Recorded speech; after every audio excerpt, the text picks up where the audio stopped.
법 똑바로 알자. 안녕하세요. 아나운서 조진성. 한승범 변호사입니다. 네. 자, 오늘의 주제는 전월세 신고제입니다. 제가 알기에 이제 작년부터 이제 시행이 돼서 계도 기간을 1년 주고 이제 맞아요, 본격적으로 맞아요. 시행이 됐다고 알고 있거든요. 네, 맞습니다. 먼저 전월세 신고제가 뭔지를 그거부터 좀 살짝 짚고 넘어갈까요? 사실은 임대차 3법 생기면서 들어온 법이에요. 네. 사실은 뭐 현 정부 들어서 바뀔 수도 있고 안 바뀔 수도 있겠지만 네. 아마도 그 기조를 유지할 것 같고요. 이 전월세 신고제라는 거는 임대차 신고제라는 건 뭐냐면 사실상 임대차 계약 당사자가 임대 기간이나 임대료 등을 어떤 이런 계약 내용 자체들을 이제 신고하도록 해가지고 사실상으로는 임대차 시장의 정보를 투명하게 공개하고 네. 임차인의 권익을 보호하기 위한 제도인데 네. 이게 뭐 실질적으로 본다면 국가 입장에서는 쉬운 거죠. 세수 확보하기 좋고 그렇죠. 임대차 세금 계약을- 얻기도 세금 좋고. 얻기도 좋고 네. 이런 것들 보는 제도이기 때문에 아마도 현 정권에서도 계속 가져갈 거다 아. 보고요. 이게 작년에 시행돼서 계도 기간을 거치고 6월 1일부터 이제 과태료가 부과됩니다. 그래서 아마 좀 더 조심하시는 게 좋을 것 같아서 오늘 네. 한번 이 주제를 한번 가져와 봤습니다. 그러니까 신고를 안 하면 이제 과태료가 부과될 네, 수 있다. 맞습니다. 이런 내용이고요. 자, 그렇다면 어떤 분들이 신고를 해야 되는지 신고 대상도 궁금합니다. 네, 일단은 신고하는 대상은 이제 계약 시기나 네. 건물의 종류, 계약 금액을 확인해야 되는데요. 네. 일단은 계약 시기는 2021년 6월 1일 이후에 신규 아. 계약을 했거나 네. 또 기존 계약에서 이제 가격 변동이 있거나 했다면 이제 그 다음부터는 사실상 이제 신고 대상자에 들어간다고 보시면 될 것 같아요. 그럼 이 방송을 보고 계시는 분들은 이미 그 시기가 됐네요. 이미 지난 그렇죠. 거네요. 신규로 계약을 체결 기존에 있던 거는 괜찮아요. 네네. 기존에 계약했던 거 말고 새롭게 이제부터 뭔가 새롭게 시작하는 것들은 다 신고를 하셔야 되고요. 네네.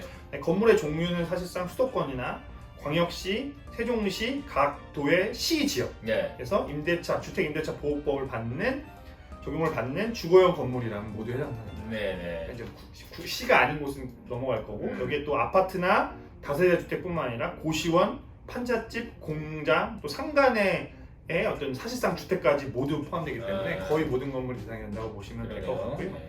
금액은 보증금 6천만 원을 초과하거나 네. 월세가 30만 원을 넘는 전월세 계약을 했다면 네. 30일 이내에 신고를 해야 됩니다.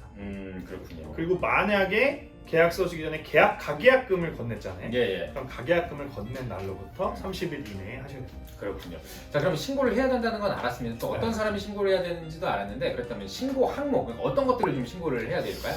일단은 어떤 항목을 해야 되냐면요. 일단 네. 임대인 임차인의 인적사항 남기고요. 그다음에 임대 목적물 정보, 그러니까 뭐 주소나 명적이나 이런 거 얘기해야 되겠죠. 네. 임대료, 계약 기간, 체결일. 그러니까 표준 임대차 계약에 들어간 내용들 있잖아요. 예. 이건 다 써야 된다고 보시면 될 것 같고요. 만약에 갱신 계약이라고 한다면 종전의 임대료가 얼마인지와 계약갱신 요구권을 행사했는지 여부들도 추가해야 된다고 보시면 됩니다. 그리고 네. 여기에는 공동 날인이 있어야 돼요. 임대인 아. 임차인의 공동 서명이나 날인이 있는 계약서를 해야 되고요. 예. 둘 중에 한 명만 제출하면 됩니다. 예, 알겠습니다. 자, 그렇다면 신고를 어떤 식으로 해야 되는지 신고 방법에 대해서도 안내를 해주시죠. 신고 방법은요. 일단은 계약 체결일로부터 30일 이내에 해당 주택 소재지의 관할 주민센터를 방문하시거나 이제 온라인으로 부동산 거래 관리 시스템이라는 게 있어요. 네. 여기다 이제 올리면 바로 되는 게 가능하기 때문에 이렇게 진행하시는 게 좋을 것 같고요.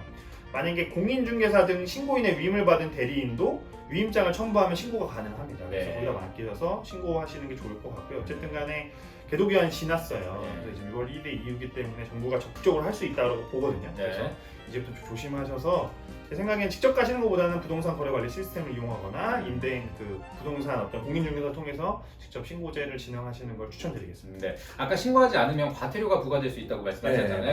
네, 얼마 정도 과태료가 최소 4만 원에서부터 한 100만 원까지 아. 과태료가 나오기 때문에 네.